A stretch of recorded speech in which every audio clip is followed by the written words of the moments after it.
Funding for Elwood City Limits is provided by, I don't know, me, I guess. Doesn't really cost much. And from viewers like you. Thank you. My free time. That's what funds this.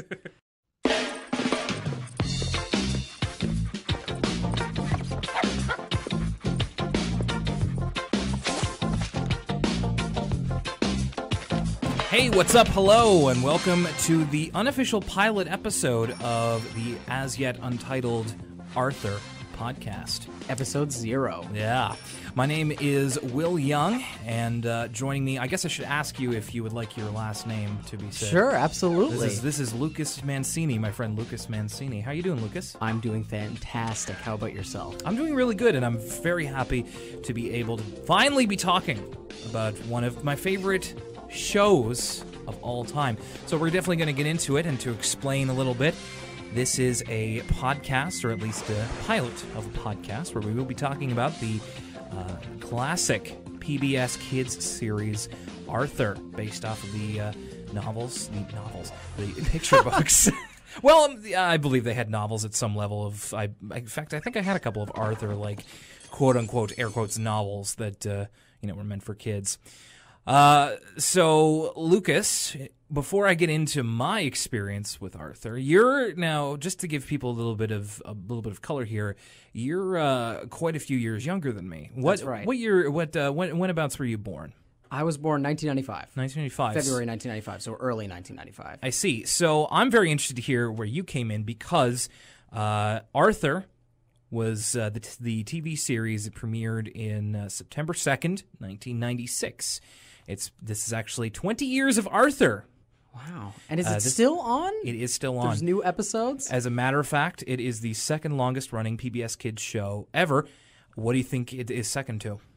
Oh my goodness. Zoom, possibly? Zoom? You're really going to guess Zoom? Zoom's your guess? Is Zoom not still on? I loved Zoom. I don't think so. This isn't the Zoomcast, though. No, it's Sesame Street. That's on HBO now, though. I was like, Zoom, come on. I'm pretty sure PBS still has it, though. But, yep, still second longest running. It's going into season 18. All right. So you were born just a year before this began. So what was your experience with Arthur?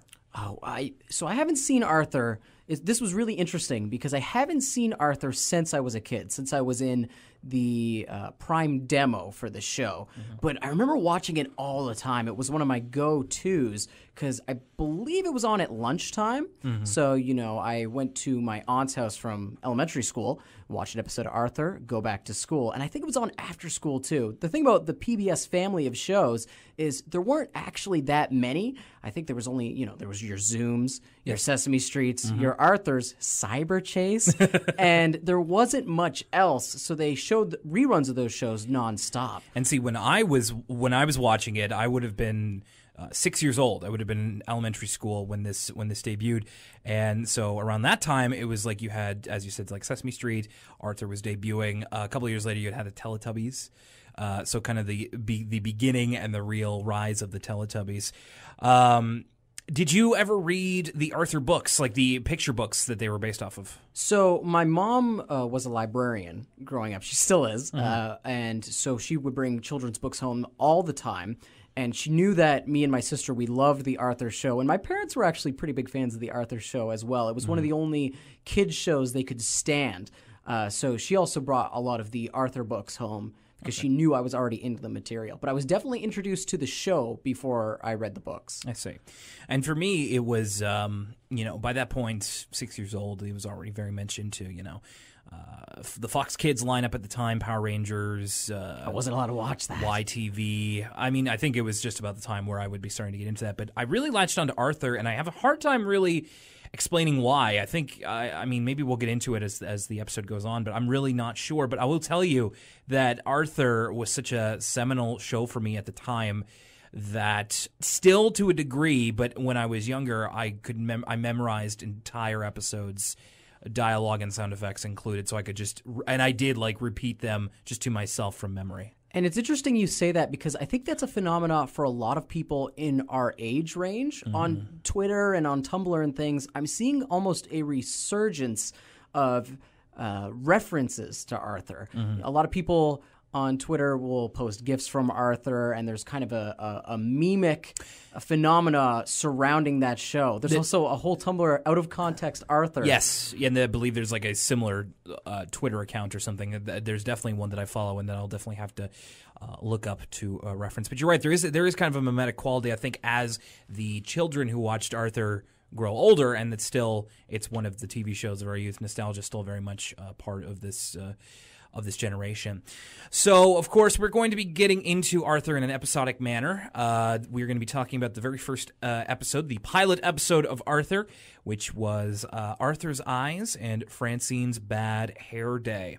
So before we get into that, of course, we have to mention now, we both... Did you watch Arthur? Did you find the episode on YouTube? I did find it on YouTube. Someone's uploaded a lot of the episodes on YouTube in their entirety. So. Yes. The only thing that I wish that they had was the pre-roll ads. Now, you and I kind of lived in this similar area, but we only became friends within the last year or two. And we would have gotten in our area of Eastern Canada, it was PBS, Channel 2, or Channel 4. Channel 4, because Channel 2 was the French one. And so our feed was WGBH Boston. Oh, okay. Yes, it's all coming back to me. I didn't remember that. Yeah. But now that you mention that, when I think about the Fox we get Fox Rochester, and we would have gotten the Boston Arthur theme feed. That's so interesting. I never even considered that. Yeah, and so so WGBH Boston would be the channel that we would have had it on. I believe Arthur was on at like 4:00 weekday afternoons, and there would be points, obviously, where it would repeat and whatnot. So, but we did get everything, including, like, the episode would start like, funding for Arthur is provided by... Funding for Arthur is provided by the Corporation for Public Broadcasting and viewers like you. The National Endowment for Children's Educational Television. And by the Arthur Vining Davis Foundation. This program is made possible in part by a grant from Libby's Juicy Juice. Juicy Juice, 100% juice for 100% kids. The only ones that I can remember off the top of my head are Juicy Juice. Juicy Juice was a sponsor for a while, and I always wanted to try it because I was like, how do you get juice that's that juicy? That's Juicy Juice. See, and because I would watch other PBS shows, and like sometimes the ads would run together. Like there was just grape juice was on some PBS shows. Honeywell, Ronald McDonald Children's Charities. Now, of course, you remember the most important sponsor to Arthur. That's viewers like you. Thank you. That's right. I don't remember the individual ads so much, but I do remember vividly when it was fundraising time for PBS. Because, of course, PBS is... publicly funded. Publicly funded. And I remember as a kid not understanding the financials, I hated it so much. Me too. Because I don't even know as an adult how long it actually was. But in between shows, it felt like an eternity. It felt like you could put an entire Arthur episode where these people were just talking about... keeping their station afloat. Spend $100, get this Elmo backpack, and stuff like that. I remember in my mind it being like 45 minutes. Right. But it couldn't have been that long. Well, because you and I had no idea how television would work at that time. It's just like, well, why TV doesn't do this? Like, it's true. But of course, they would say stuff like, we are publicly funded television, and it didn't mean anything. And now that we're older, of course, we know exactly what that means. That they relied on people's donations, and so that's the joke where you like the PBS tote bag. That's where that comes from. Right. I would always ask my mom, like, I want that Arthur doll or whatever small trinket they'd give you if you gave them $150 or something. And I never understood why she'd go, no, I'm not spending that much money. No. So we're going to get into the episode right here, and of course, in speaking episodically about any format, the one thing that we're going to encounter, of course, is if it's not the pre-roll ads from viewers like you or what have you, it's the theme song. So we got to talk about the theme song. Every day when you're walking down the street, everybody that you meet has an original point of view. And I say, hey, what a wonderful kind of day. If you could learn to work and play and get along with each other. You got The Arthur theme song, it's so legendary. It really is. So if you're not aware, the song is Believe in Yourself by Ziggy Marley and the Melody Makers. And it really is like seeing it for years and hundreds of thousands of times, it just kind of watches over me and just like, all right, just get to Arthur. But you watch it on its own, it's just like, this sets the absolute perfect tone for your not just your children's show, but Arthur in general. It's so fun and it's so upbeat and positive, and really I think it reflects a lot of what Arthur's supposed to be. It definitely has a positive message, and I think what makes it so memorable is usually kids shows around that time, and I think still to this day to an extent, they've done this a little bit more where they'll bring in actually known artists. I know Yo Gabba Gabba will have like Of Montreal or the Aquabats perform. But back then it was rare to see actual known musicians participate in music for a kid's show. Mm-hmm. So usually it would just be a session musician would come in and record the theme song. So a lot of children's shows openings kind of have a generic sound to them. Mm-hmm. But this was so unique. It's reggae. Yes. First of all. That was my first I think that's the first time in my life I'd ever heard a reggae song. That and the Cops theme song. It's the only two reggae themes to anything I can think of. Right. And yeah, it's Ziggy Marley, and he's given this impassioned performance about, it's very positive, has such a feel-good vibe. And it's come back again. I talk about Arthur coming back into popular culture because now people have nostalgia for the 90s. Yes. Chance the Rapper. It could be wonderful every day. It could be wonderful every day. I wrote this down because I knew that you'd want to talk about it. Because Chance the Rapper released his incredible cover of that song, and I think the reason he connects with it is the same thing where Chance the Rapper he's a musician about positivity. Yes. That's his whole MO, and that song, even when you remove it from the context of Arthur, it's just a good positive reggae song. Sure. It's hard to imagine it as its own song, though, but like it definitely is. And I remember I got, and maybe we'll talk about this at some future date, but I wonder if I still have this. I had like the Arthur music tape. Oh, interesting. And so it was like recordings from the cast that eventually became that first musical episode of Arthur where it was like having fun isn't hard when you got a library card, blah, blah, all that stuff. And then they also had the Arthur theme on there. But it was weird to hear it divorced from the show because, instead of the 45-second, minute-long version that the show has, it's like the full version. And it's just like, oh, this isn't how it's edited and mixed differently. And so I remember not liking it as much because it doesn't sound like the show that I've heard a million times. But absolutely classic theme song. Well, it's interesting you say that because it isn't just the music too. The images of the Arthur opening are burned into my brain. Him Absolutely. running around with Pal on the sidewalk. Yes. Mr. Rapper and squirting the water out of his mouth as he does the backstroke. Yeah, because he looks like the shark. He scares the brain. All the faces. Yes. The collage of faces. Arthur stomping across the globe. Right, and then at the end, the different intros depending on the episode. Like Arthur would fall off the logo. Are you talking about the different sounds it would make? Yeah, because there's a different audio clip every episode. Thank you. Because if we're gonna get into Arthur, like I have so much resounding knowledge about the minutia of this children's show. So it's like, there's like 3 different sound clips where you'd be like, hey, DW, hey, and then he'd fall over and then it'd be like, and then sometimes, not all the time, but it's just like, oh, it's this sound effect. I think it might be this episode, depending on where they are, what last episode was. Like, it got to be that much when I was a kid. Wow, you really put 2 and 2 together. I only registered this changes a lot, which wasn't usual for an animated kid show at the time. So we're talking about episode 1. Technically, I think it's packages like 1 and 2. Arthur aired in half-hour segments or 22-minute segments and like 10-minute story. So it would be 2 per episode, and then it would be interrupted in the middle, and we'll get into it. So the very first episode, the very first one that aired on PBS was Arthur's Eyes. And this opening is so weird to me. Like, I would see it, and it's just like, it's so not what you would expect a show like Arthur to begin, because it starts off with the really weird, foreboding music. There's like a flash, there's like a light going through Arthur's house, and it almost seems like it's like a little intimidating, and it's just like, what's going on here?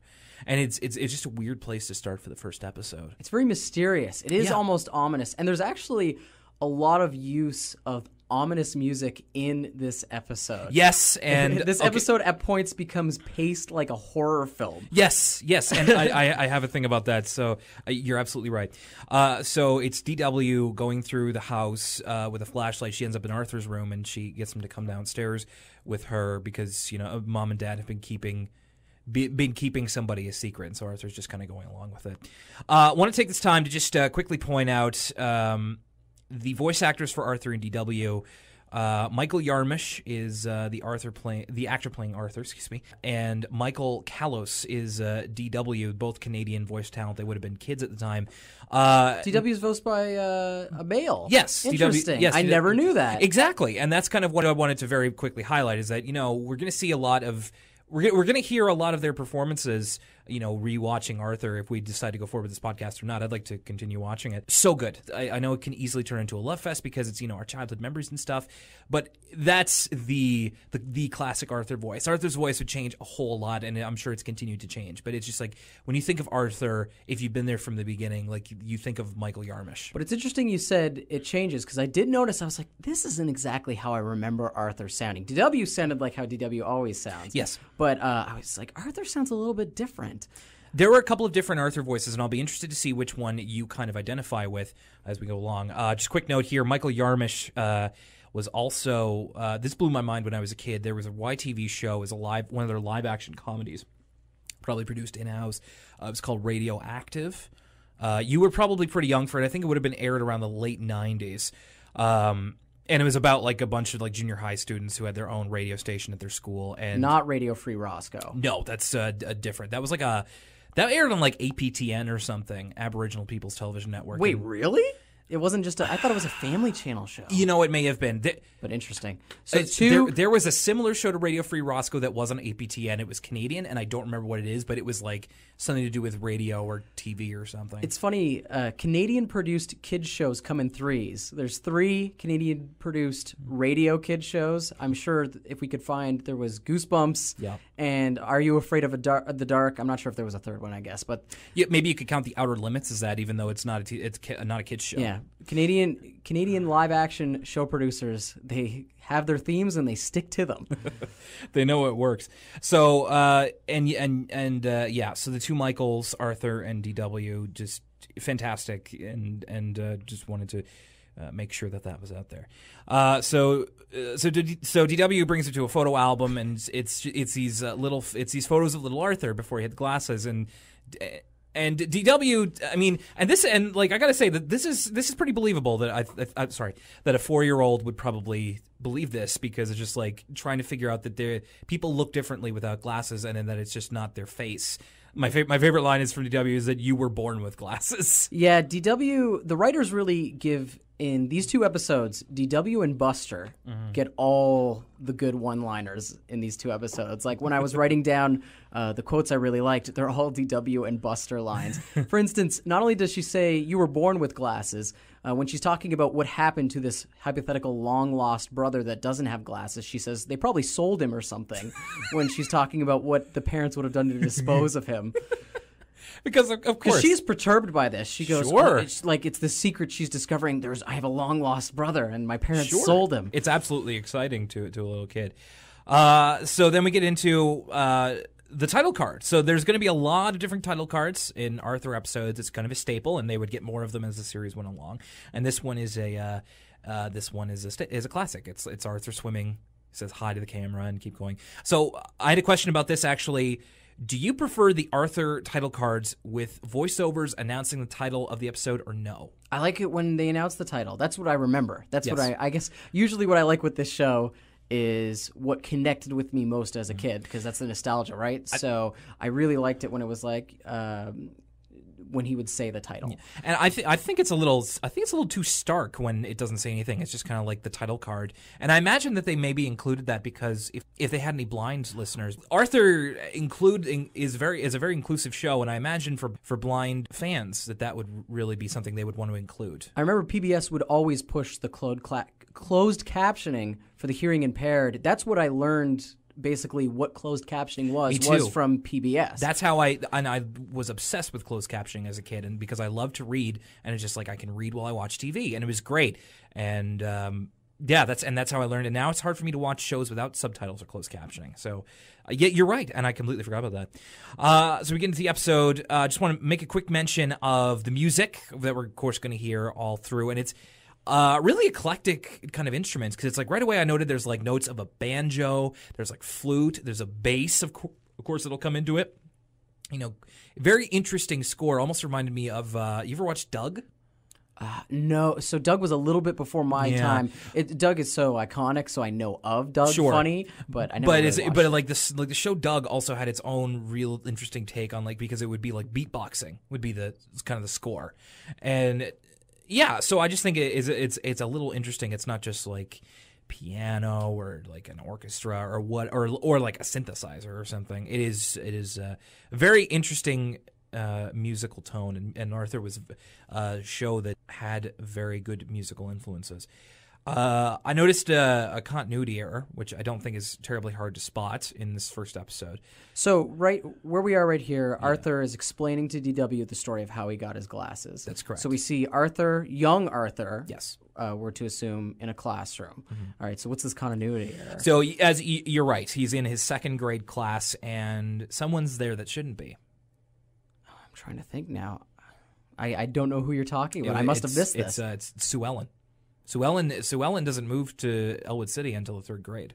Oh my God. So this was at the point probably where they were just be like, we have these character models, we'll put them in there, and then later they figured out, let's take this one and then give her a new story. Well, it's right. A lot of these characters, besides the core four, were probably background characters initially, because a lot of them don't show up in the books, I don't think. No. And then they decided to flesh these side characters out later. Or are just the perennial background characters. The big thing that I noticed that I wasn't used to seeing was, and this, it makes sense when I actually think about it, but I was perturbed to see that it wasn't Mr. Ratburn teaching them. Yes. That makes sense when you realize, oh, this is a flashback. Arthur's in second grade. But who is this guy? He's got a neck beard. Yeah, Mr. Marco. I know his name, yeah, too. Mr. Marco. He shows up a couple times when they flash back to second grade. Like, they do that a couple times. But yeah, it's just like, once you're used to Mr. Ratburn, it's just like, who the hell is this Mr. Marco character? Like, not really too much of anybody. So Arthur's having real trouble. Not realizing yet that he needs glasses. It's hard for him to see the board. He's getting a headache. Getting headaches. And Buster comes through with a great line here. Again, the writers, they have fun with Buster and DW. For sure. Buster goes, sometimes Francine gives me a headache too, because Arthur's bothering Francine to give him what's on the board. Right. There's also a line that I liked. It goes to like gym class and they're playing basketball, and Arthur can't really see, and Buster passes him the ball, and Arthur's like, got it. No, I don't. That's right. Arthur, he realizes he does not have the ball, and just so defeated, he goes, I got it. No, I don't. Maybe because I have basketball on the brain lately, because it's the NBA Finals right now, the playoffs. Right. But it was interesting to see Francine. She's a baller. Yes. Francine's You're not wrong. She's putting up layups. She's putting up threes, and Arthur can't even make a foul shot. She likes slam dunks to take to the hoop. Her favorite play is the alley-oop. You're right. Francine is a grade A Two baller. hand jams all over the place once Francine hits the court. And this actually comes up in the next episode they establish of the kids. Francine's the best athlete. It's true. And so that plays Arthur, of course. He could be good at basketball. We'll never know because he doesn't have the hand-eye coordination. He's blind, basically. Yes. So the episode goes along, and they eventually get to the point where it's like Arthur is at the eye test and fails it quite spectacularly. I'll stop you right here because this was weird to me. They have mandatory eye exams at this elementary school. I don't know what I didn't have mandatory eye exams at my elementary school. I can't adequately remember if I did or not. But it seems like pretty harmless, though. In fact, I think it would probably help more than it would hinder, just to kind of just give it a test. But yeah, at the same time, you feel like maybe they should have known by now. It's interesting. A very similar thing that happens in this episode happened to me in real life. Right, and I'll just mention before you get into it, you do wear glasses. And so it was about second grade, I realized I couldn't see the board, very similarly to Arthur. But I had to go and pay for an eye exam. I didn't get free government-mandated school eye exams where everybody lines up in a line and reads the board. This episode is very ignorant to the fact that eye care in any part of the western part of the world is very expensive. We'll get to that later. I noticed that too. Sure will. So you mentioned that there's a bit of that part of this episode is themed a bit like a horror movie, and it was this point I noticed there's a lot of organ stings in this episode. The as he goes to the eye doctor is just like, well, the eye doctor. So once Arthur realizes he can't see the board as well as the other kids in the eye exam, he goes to the eye doctor, and that's where we get our first jump scare. Arthur puts on the eye tester machine where they flick back and forth through all the lenses. Yes. And for some reason, there's a worm in one of the lenses. So the eye doctor's asking him, better, worse, what do you see? And Arthur goes, a giant worm! And my favorite thing is his mom says, where? I didn't pick up on that. It's my favorite thing because, it's just like, where? It's like, what are you talking about? And so the eye doctor, she takes out the lens that has a worm in it nonchalantly and puts it on a flower. Like, that's not a very, very strange, almost impossible thing. Yeah. And then he gets to try on some glasses. And now, I'm much older now, but at the time, when I was a kid, I loved Arthur. I wanted glasses so bad. Now that I'm older, I realize how much of a hassle glasses can be, and I'm perfectly happy with my 20/20 vision or thereabouts. But it's like you see Arthur trying on these glasses. You got first off, he's got those rad aviator glasses. It's a quick Top Gun reference. Like he's got the flight jacket on. Yeah. Every time Arthur puts on a different pair of glasses, he sort of imagines himself as the person that would wear those glasses. Yeah, so he puts on those Top Gun aviators, and he's Tom Cruise with the jets in the background. And imagination's a big theme in Arthur as well. Then there's he puts on the glasses that no human would ever wear in reality ever. Oh, the outer space glasses? No, the ones with the weird rectangular ones where his eyes kind of slide around. And then he puts on the Bret Hart shades and he goes into space. So cool. I think those are the ones he should have went with. Totally. If you got offered as a kid, you can look like Bret Hart, you can be the excellence of execution at school, how would you not pick those glasses? I always thought you couldn't buy those glasses. The only way to get them would be if Bret Hart actually went to the crowd and gave them to you, because he always gives glasses to a kid in the crowd. And that's the only way to get Bret Hart glasses. Why wasn't Bret Hart his eye doctor? Wouldn't that have been an awesome first episode get? And so it's like you have these two awesome pairs, and you're just like, why did he pick those brown ones? Harry Potter fan, I guess. When was Harry Potter written? I want to say the first book came out in 1998 or 1999. Okay, so far out, Arthur was the originator, because I see those glasses, I think of three things. Mm-hmm. Harry Potter, Arthur, and actually the show Sticking Around.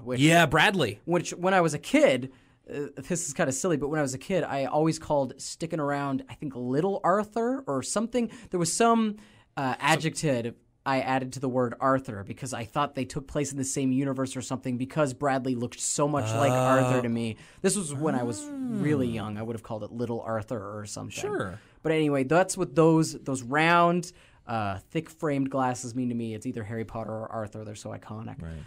So Arthur goes back to school. He's got his glasses on. People are kind of noticing them. On the way to school, Arthur has some good lines. He's roasting his parents in the car because he's seeing with new eyes, basically. He could finally see the world clearly for the first time. And he says, Mom, you have gray hairs on your head. Dad, have you always had those bags under your eyes? Yeah. And his parents are kind of mad at him for pointing out their... I think I took it more as they're taking it in good stride, because he can kind of see everything, and they're just like... They're just happy he can see. Yeah, they're just like, right. It's just like right on. It's just like fair enough. I wanted to get into something, and I feel like it's something that if we continue with this, it's going to be a constant topic, because Arthur goes back to school, and almost apropos of nothing, Francine comes in the class, and then she's like, hey, everybody, Arthur's a 4 eyes. And I'm like, dude, you guys are friends. There's going to be a lot of times throughout the series that Francine plays the antagonist. It's interesting because these two episodes of any episodes are back-to-back, because I don't want to talk ahead of myself, but in the next episode, Francine is the protagonist. Yeah, very much so. And what ends up happening is, because these characters are swapping roles so much, it can come off as a little bit bipolar at times, but it also adds a lot of depth. Watching these two episodes together really fleshes out the Francine character. I feel like you know Francine, and you know why she acts the way she does and where she's coming from, because we see her portrayed in two very different lights. Yeah. I don't think you're wrong. It's just that as a kid, I would really get like tonal whiplash from the way that Francine was. It's like she would be Arthur's best friend one moment, and then the other, she's acting like a complete hole to Fern or the Brain or something. But I'm not saying you're wrong, and I want to remain open to that because that was kind of how I saw things as a kid. I'm just like, oh, Francine's really acting like a jerk. But I definitely saw that. You're right, in the pairing of these two episodes together, it almost did make Francine come out as the most fleshed out character, even though she wasn't totally likable all the time. It's realistic, though, isn't it? Kids are so cruel. It's true. Kids are so terrible, especially when you're that age and you're not even picking out what you wear most times. Yeah. Depending on what your parents dress you like can cause a load of embarrassment at elementary school when you're in second grade or third grade. Oh, my parents put the wrong shoes on me. I don't realize because I'm not aware of this. I'm a kid. Yeah. But other kids will... The second they see a weakness, they'll all dogpile on it, and that happens. Yeah, and it's very interesting because in this scene here, Arthur kind of says, some people need glasses to see Francine, big deal. And then in the very next scene, Buster's in the cafeteria and he puts the glasses on his eyes, like, "Hey, look at me, guys, look, I'm Arthur." And then Arthur sees it, and Buster's like surprised. Or like he's ashamed of himself. And I'm just like, well, what did you expect? That's right. Buster comes to Arthur's defense when he's within earshot. But when he thinks Arthur is not listening, he's making fun of him. And I think that speaks to Buster's character. I think the Buster character really wants attention.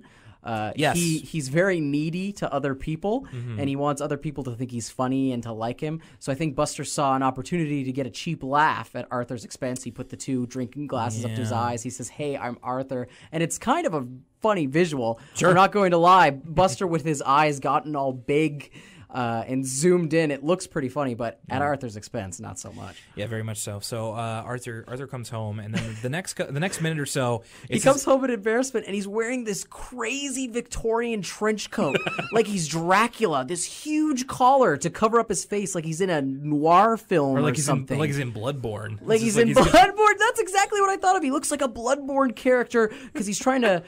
I think what happened was the animators just made it look like, don't look at me, I'm hideous. Yes. So they needed a coat that would cover Arthur's face that he could pull up. But it's got this ridiculous Dracula collar. And he also didn't have the coat on the way to school. I'm not sure where he got it to hide his visage. You got me.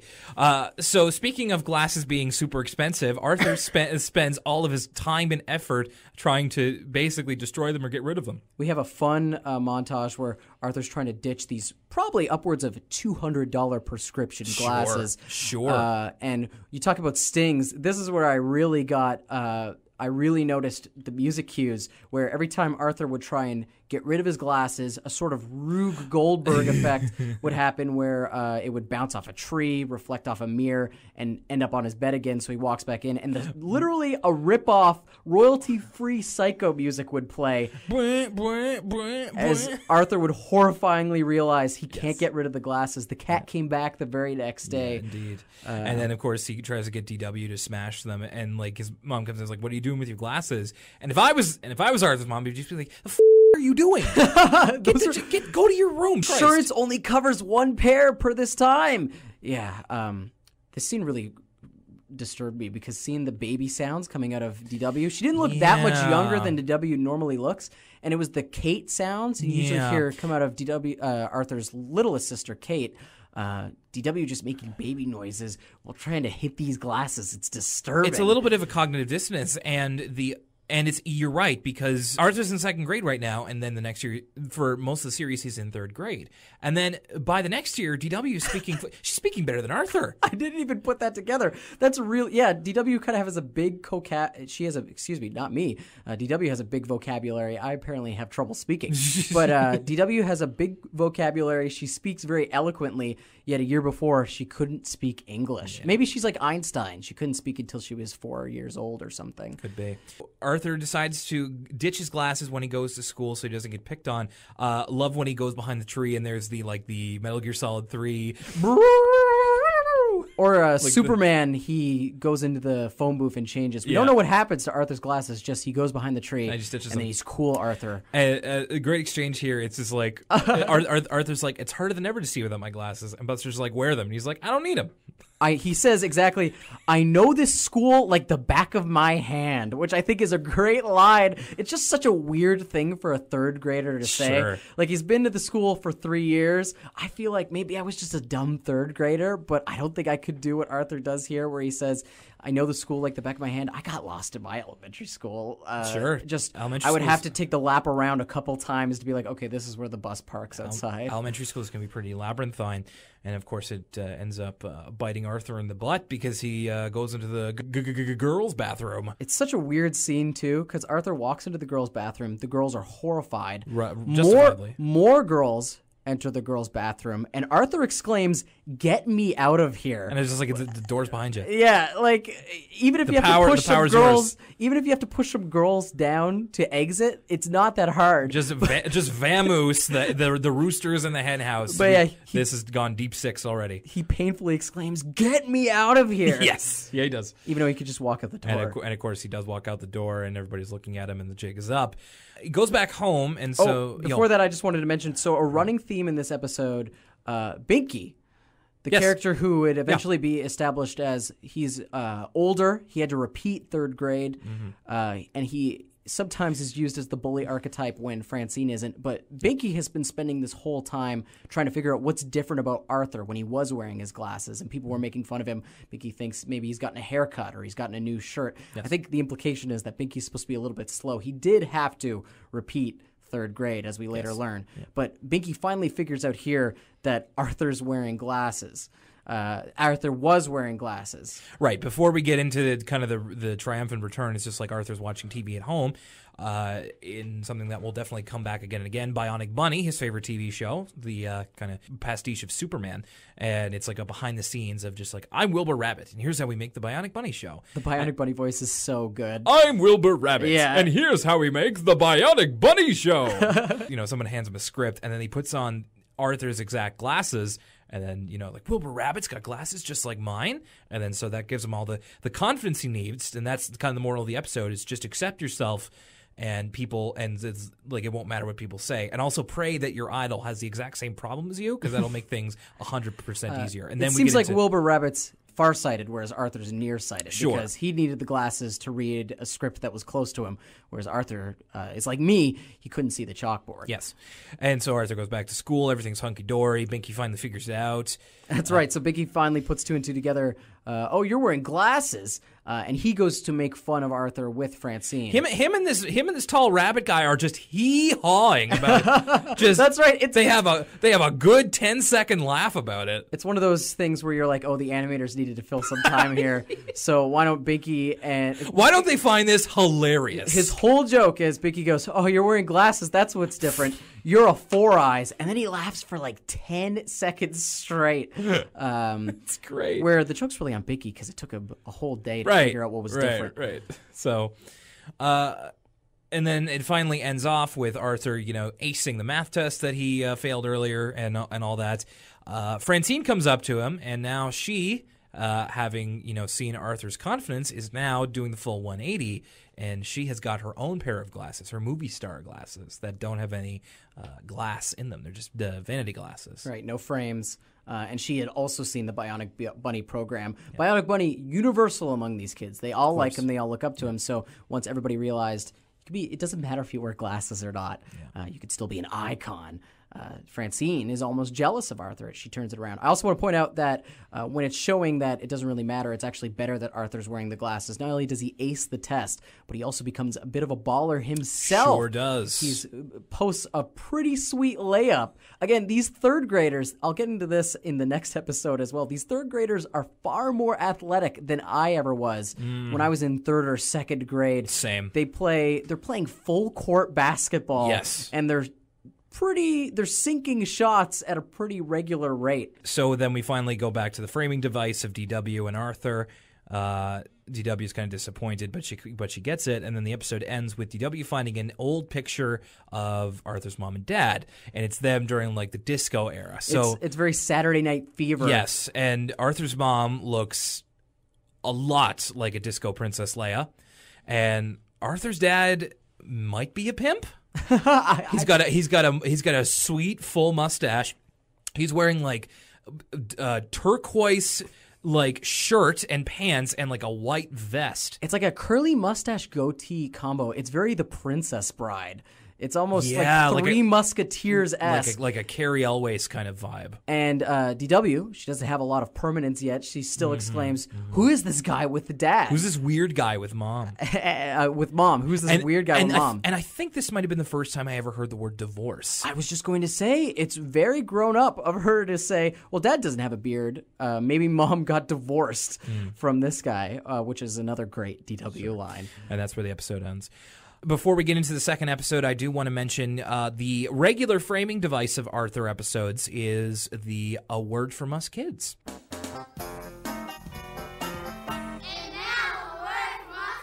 I don't want to say, because we can kind of make fun of the episode or just like poke fun of it. Like I just want to say, we'll kind of mention what they get up to in the kids segment, and I want to preface all of these by saying, when I was a kid, I was so jealous that they got to be on the show. I never understood how a classroom, because what they do is they bring some cameras into a classroom. Yeah. And they usually center the topic around whatever the plot of the Arthur episode was. For instance, this one was literally about the book that this episode is based on, which I think is the first Arthur book. Yes, the one where he first got his glasses was, I believe, the first one. And I remember thinking that book was weird, seeing it because Arthur looks very different. He's got the big nose. He actually looks like an anteater as opposed in the or an aardvark, excuse me. Whereas in the show, he just kind of looks like all the other animals. It was before the show became like follow that model. They're all talking about what they think about the moral, and obviously they think it's mean that all the kids at Arthur's school were making fun of him. They think it doesn't matter if you wear glasses or not. Again, you talked earlier about how Arthur's a really great, diverse show. Great diversity in this classroom, a really multicultural classroom. You're seeing people of all races and creeds. And then there's like this weird Monty Python-esque key-framed animation sequence. It kind of looked like when you would watch this is going to be an extremely nerdy wrestling reference, but just when you would play like WWF WrestleMania 2000 on the N64, and you would watch the Titantron videos, and it would be like 2 frames of the wrestler moving. Or No Mercy, of just like 2 frames of them moving. Like The Rock doing the people's elbow where he's vertical and then horizontal, vertical, horizontal. Yeah, it had this paper cutout look almost like those Terry Gilliam Monty Python transitions. I like your reference better. I like your reference as well. But and it's all the kids describing what makes them unique. I just don't know why they animated it that way. It was so strange. I think it's a real 90s kind of thing of just like, let's just spice this up a little. And they would get a little bit more like interesting with the kids thing as it went on. But it's just like, the thing that you can say about all of these is that they're really cute. The kids have good answers. They get to be involved with it, and that's cool. Like I have no intention of razzing them or anything, because I was incredibly jealous of them to be able to be on Arthur. So I think it's cool, and I often wonder where these kids are now. I wonder if we could get one of them for this show. Deep cut. What was it like to be interviewed for Arthur? If you're listening to this podcast and we've continued on, I urge you, if you were one of those kids that we heard words from, please contact us. We would love to hear from you. 2 really quick things about the Word From Us Kids segment. I remember as a kid not really liking it that much. I wanted to see Arthur and his friends. I didn't really care. Besides the fact of being jealous that they got to be on Arthur, I didn't really care what these kids had to say. Now it's really cool to look back at. Also, I don't want to razz them, but speaking of the 90s, lots of great 90s hair and outfits from this cast. That's probably how I was dressed at the time. It's just interesting to look back. Even how many years, I guess it's been about 10 years or 20 years since then, how much fashion has changed, even among children. And now, back to Arthur. So the second half of the episode, as we mentioned earlier, is Francine-centric in the sense that it's called Francine's Bad Hair Day. This one kind of starts a little bit interestingly. We're in 3rd grade now, Mr. Ratburn's class. And possibly my favorite character, his first appearance, the introduction of Mr. Ratburn. Mr. Ratburn's a good favorite to have, and I would really love to talk more about him when the time comes. I found this kind of strange because it's like when it goes to the kids of, picture day is coming up, and then it's just like throws to Muffy, and then they all kind of look to their right, and then it just like goes over to Arthur, and it's like, do they know it's a TV show? Just because of the format that it had some really good opportunities for meta. like That's referencing right. the fact that it's a TV show. Well, Arthur addresses the camera Yes. at this when they're setting the scene. Arthur's talking about Picture Day like he's Ferris Bueller. Which is not unusual. Like, that's definitely something common in an Arthur show, but it's weird to have it after the first episode, which is very much standard. We're from a third-person cartoon. perspective. Yeah, and then it's just like, oh, hey Arthur, like what's going on, pal? So it's all about Picture Day and going over the faux pas not to do, and we get some epic pictures before the title card. Buster drank too much soda, like does an awesome yak into the camera. Not only is the visual hilarious, just the way they drew Buster burping. Yes. But the callback to this later on in the Oh episode my God, I can't wait to talk about it. probably my favorite moment in this entire thing that we watched so absolutely. far. Prunella rubs her feet on the carpet too much, sits in the metal chair, her hair goes all frizzy. Which I don't think that's how that works. No, but it's a cartoon. And Binky wears a flower on his lapel and does like a full body sneeze backwards and hooks everything up. It's interesting that Binky chose a corsage to school Picture Day. I think it's kind of a neat quirk that seems to be kind of within his character, or maybe I think more within his mom's character as she becomes That's part true. of the That makes show. sense. Kind of her Binky Winkums kind of thing. So it is. This is the Francine title card, the one where she busts the opening circle like a symbol, and Arthur's inside it. So that was always kind of the herald of a Francine-centric episode. Yeah, the title cards are related to the episodes. It's kind of like in the old Generation 1 Transformers show when it was time to look at the Autobots, it would show the Autobot logo. And then when it was time to see the Decepticons, it would show the inverse. Yes. Not a bad way of looking at it. So it starts out the episode of Arthur and his friends in a game of kickball, and they're against the notorious fourth graders. Now, when I was younger then and Arthur's age, I held fourth graders with an odd kind of regard, because so did this show. Because Arthur and his friends are perennially third graders, and so anybody above them is just like super old. And so you look at Arthur's team and they look like kids. You look at the fourth graders, they look like they're 27. I noticed this too. The fourth graders are all drawn like they're 23-year-olds. Yes. Like the proportions of Arthur and his friends, they look very much like kids, but the fourth graders have the exact same proportions of like Arthur's dad. Yes, and it's like, of course they're gonna kick these kids. They're in college. Yeah, they're having to scrimmage with these Harvard boys. They're all roided up.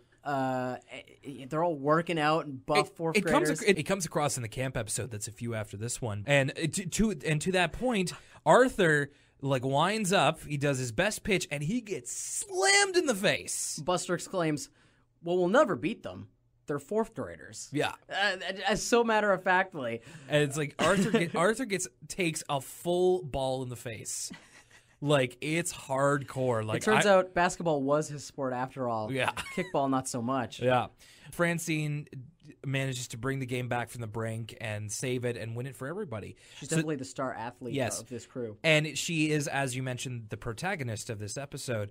And I kind of wrote down the notes here, but I'll get back into it. Francine has the weird series staple that follows her of sometimes she is mean and a bully, but she's also confident and respected for her athletic skill by her friends. I want to note as well her voice actor, who is still the voice actor for Francine to this day, Jodie Restler. Fantastic job. I think she has a wonderful voice. Very unique. Yes, and I think I can't imagine Francine sounding like anyone else. And once we get into the later seasons of Francine singing, she has a beautiful singing voice. It's not up to me to decide if Francine is a positive role model for girls, because I was kind of thinking about that. Like I said, she used to annoy me on the show. Like you said, she is a fully realized character, and I feel like there would be more kids, not just girls, but kids who would probably identify more with the kind of back and forth portrayal of Francine than somebody who is kind of more one note, like maybe, say, Muffy. Well, it's interesting you say that, though, because the show doesn't go all the way down that rabbit hole. I expected it to be a very clear message. Francine, Muffy is portrayed... So Muffy is the rich girl of the school, and she's portrayed as very vain and kind of self-absorbed. But when it comes time to give Francine a makeover later in this episode, she's not doing it to kind of make fun of Francine. No. She's genuinely trying to help Francine. She's doing what she thinks is a favor, and I think it's important that the moral of this episode isn't it's okay to be a tomboy like Francine. I think the moral is more so it's okay to be yourself, whatever that may be. Yeah. Muffy isn't exactly a villain. She's just misguided in this episode. Yeah, she's definitely like a kid, and of course it comes from just her completely different background. Well, she's got a great line early on when they're talking about picture days coming up. She says, "I can't get my picture taken in these rags."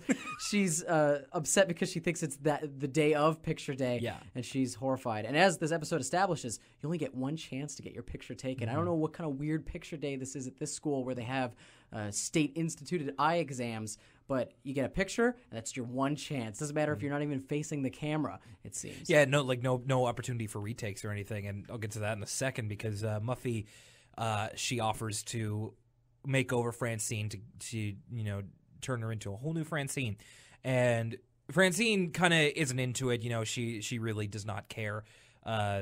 She's far more concerned with sports and having fun. So Muffy's secret weapon is Francine's second grade picture, which I can't believe that Francine maybe she did, but if that were my second grade picture, I would have gotten in a heap of trouble. I don't quite remember what it was. She's got like mud on her face, right? She's got mud on her lips. Like it's like her hair's messed up. Her eyes are kind of like weird. It looks like she's been eating and bathing in mud. Like it's horrendous.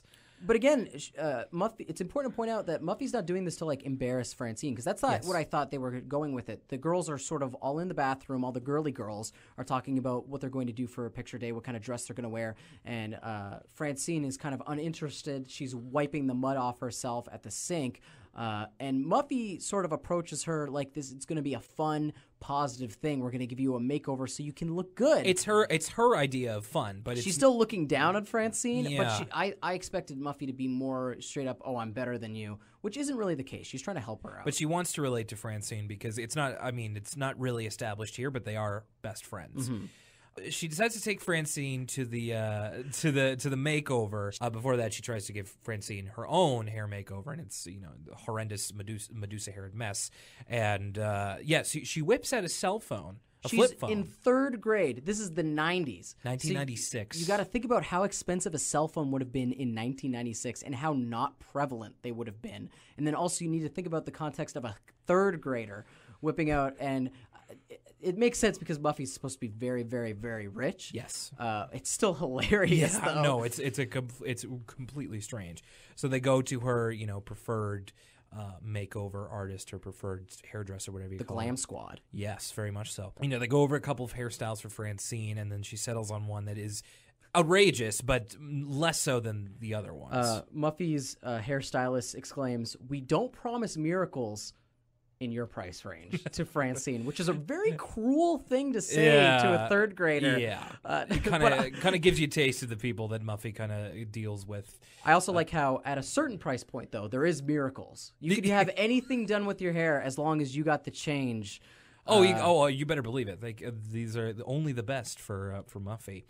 So they put Francine in the showing my manly ignorance here of.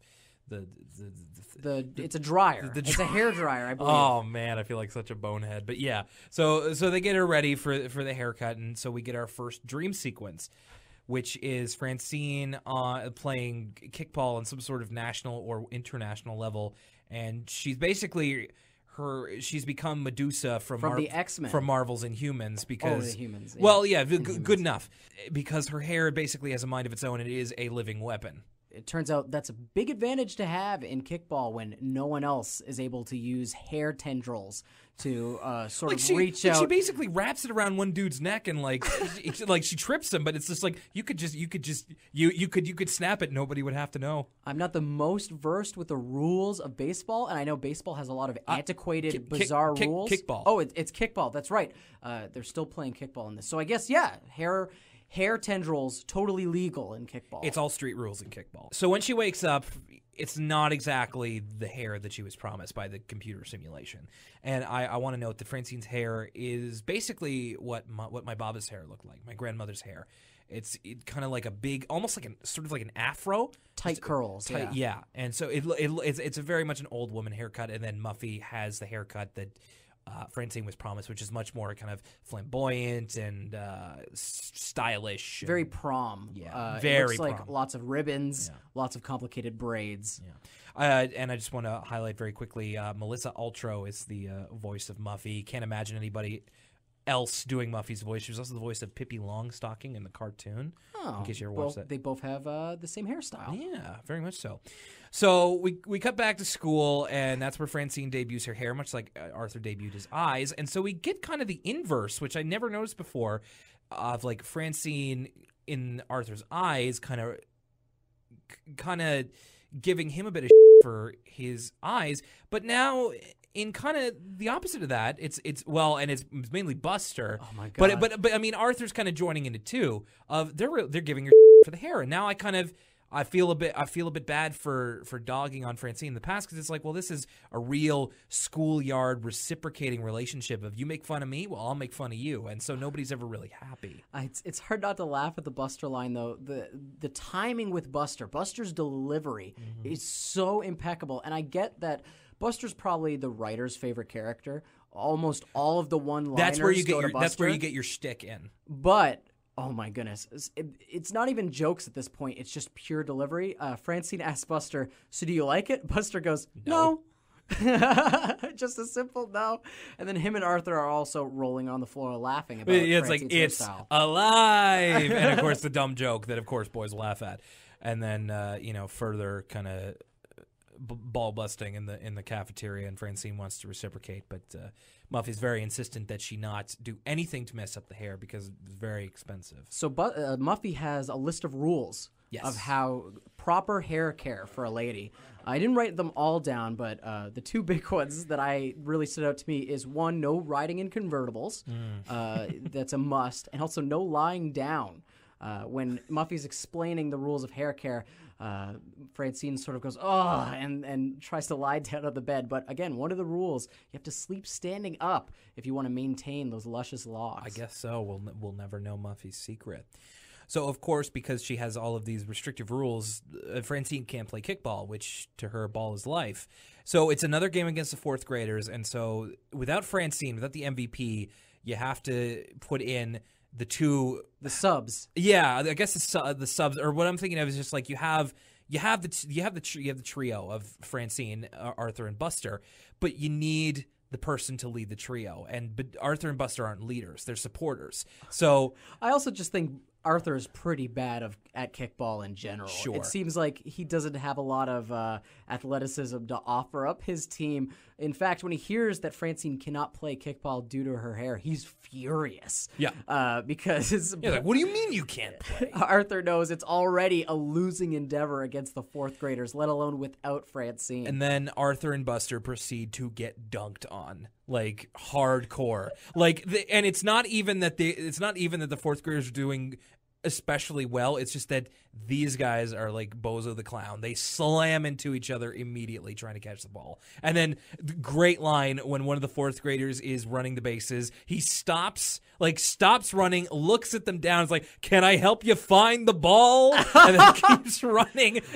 All the fourth graders. It's so embarrassing. All the fourth graders in this scene have the exact same voice, by the way. Even though they're completely different people, it's the same voice for all three of them. There are a couple fourth graders with the same voice, and like the one who runs by them is clearly just Buster doing an older voice.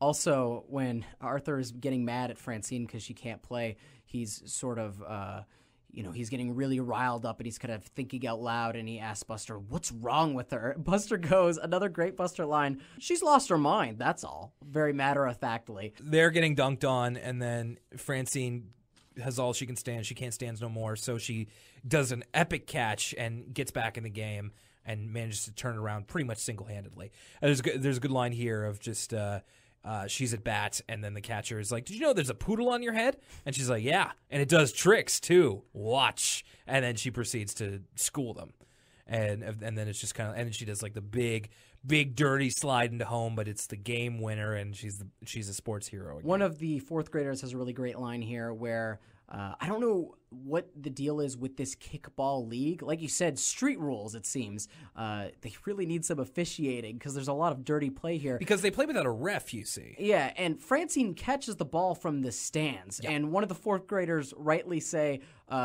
she's not even playing. She wasn't playing. That doesn't count. Buster's having none of it. He goes, you're out. They could really use a ref. You might as well play her music because she's doing a run-in here. They're Calvin Ball rules, it seems, with the kickball in this weird kickball league because it seems organized. Earlier in the episode, Francine's mom says, don't forget to bring the kickball to your kickball game. Yeah. But maybe just organized in the way that kids are able to do that, or were maybe. So then finally it is indeed picture day, the same day as this game, and they're all lining up, and Muffy is desperate to not have Francine take her picture because she's obviously dirty from head to toe. And we get to the best part of the episode, to which I totally agree. So there's two reasons why this is fantastic. Yes. One, the picture taker is sort of this unenthused Eugene Levy impression where he's going, next, next, for all the kids taking the picture. The guy hates his life. He hates that he has to take these. Even though it's just one picture per kid, he doesn't even have to give them any direction or anything. And then Buster has this fantastic line when he gets his picture taken. He goes, remember me? I'm the one who burped. And he has this awesome look on his face. and he does kind of like, he does a gesture to the camera of just like, come on, bring it on. I'm the guy who burped. And then his picture is amazing. Same picture taker every year, too. His mouth is open, his eyes are closed, and he's like, what's up? It is fantastic. I want a picture taken like that. We need I'm the one who burped t-shirts. Forget I'm the one who knocks. I'm the one who burped. And of them all, I mean, Buster takes that one, and it's glorious. Arthur takes it, and his thing is that the Flash sets off his glasses. Francine takes one, and I actually really liked your picture. I thought it was very cute. Like it, and as Arthur kind of says later, it looks like Francine. It looks just like her. Like she's still kind of got like mud caked on her mouth and stuff, but it's like. No, I think that's kind of cool. It's definitely an improvement from the one last year where she looks like a crazy person. Whereas Muffy's picture gets kind of sabotaged by herself because she's so upset about Francine, in her mind, ruining her own picture. That Francine is the line. She goes, oh, that Francine, like a third grader would say. And then immediately throws it in the trash. And frowns. Yeah, she throws it in the trash, and she's got a really great Muffy line here. You get what you pay for.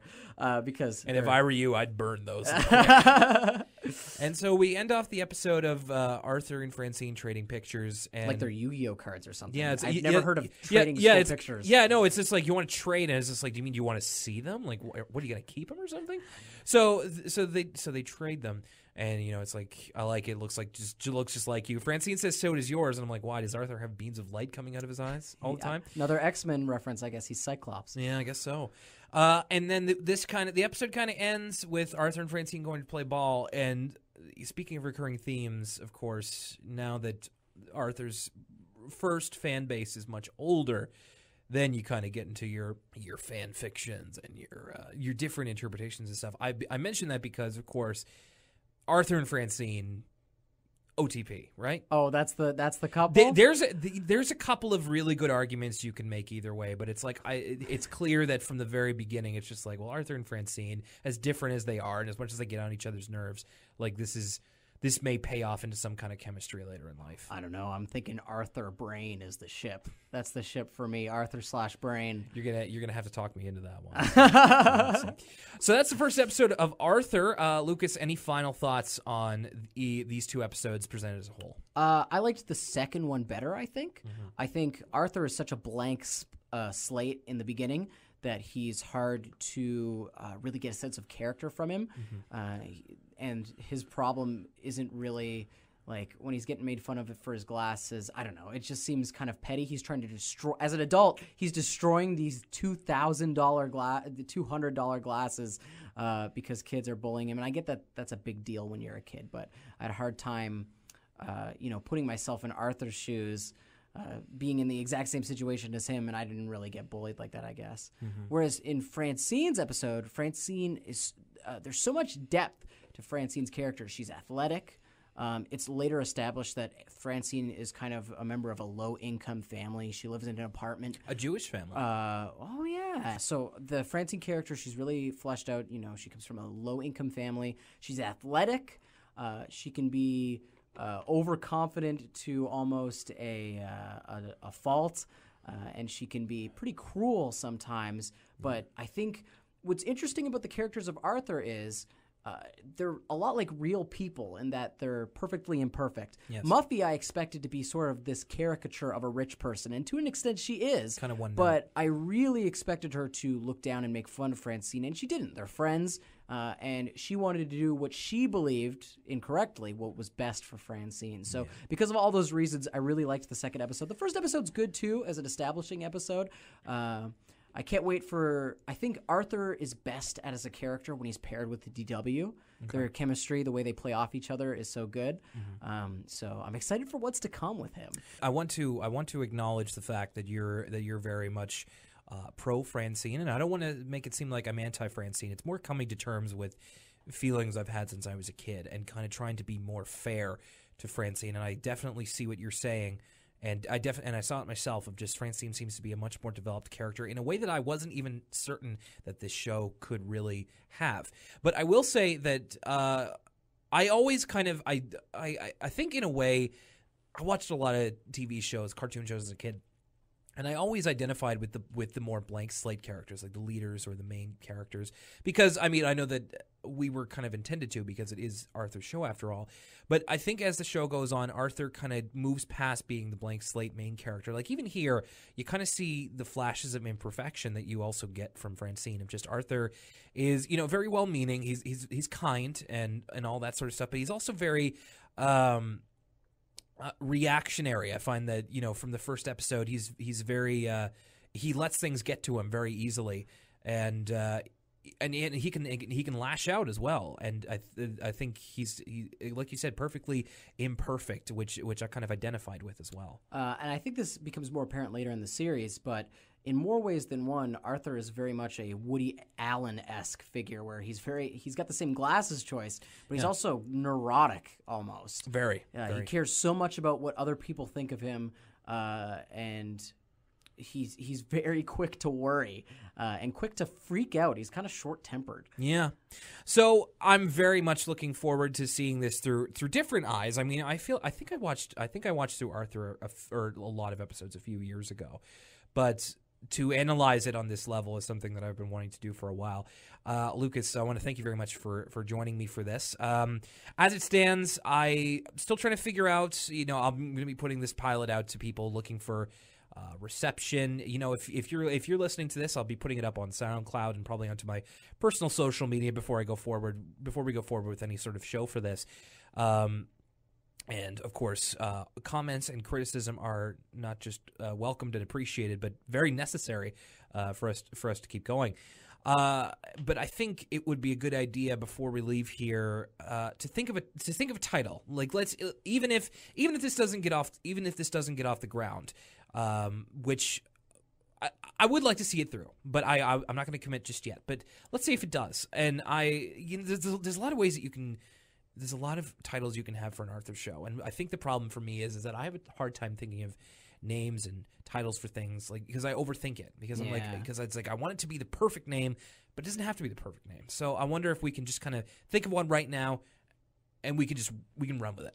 Okay, there's two. I mean, I think it's funny to have it be called Now a Word from Us Kids or Now a Word from Us Adults, playing on that middle segment because they say the name so often. I was hoping that if we got any responses that we could have a section in the middle called And Now a Word from Us, or And Now Let's Talk to Some Kids. Ooh, that's interesting too. Or something to do with Elwood City, sort of the setting of Arthur. There was a great Arthur fan site that I would go on when I was like 11 or 12, and it was called the Elwood City Downtown Core. Really? Yeah, that's so good. Well, I'm never gonna think of anything as good as that. Okay, well, to that. What about? And I'll have to make sure that this isn't already a thing. What about Elwood City Limits? Ooh, I like that a lot. That's really good. Elwood City Limits. You want to go with that? If that's not taken, let's go with it. All right. Well, I'll make sure to double check. And you may or may not have listened to the first episode of Elwood City Limits. Patent pending, title pending. That was Lucas Mancini. Thank you very much, Lucas. Having fun isn't hard. When you've got a library card, it's incredibly true. I go to the library often, and it's all because of a show called Arthur. My name is Will Young. Thank you very much for joining us. Comment wherever you find this. Let us know what you think of it and what you'd like to hear. Your feedback about Arthur, if you watched it as a kid, if you're watching it now, we'd love to hear from you, and we'll talk about it on the show. If you would like to be a guest on the show, we would love to have you as well. We can hopefully make that happen. For the pilot episode of Elwood City Limits, ? We'll see you later. All right, that was fun. Yeah. I quite enjoyed that. I will leave my phone in the other room next time. I know! You're wearing glasses! Yeah, I am. 4 eyes!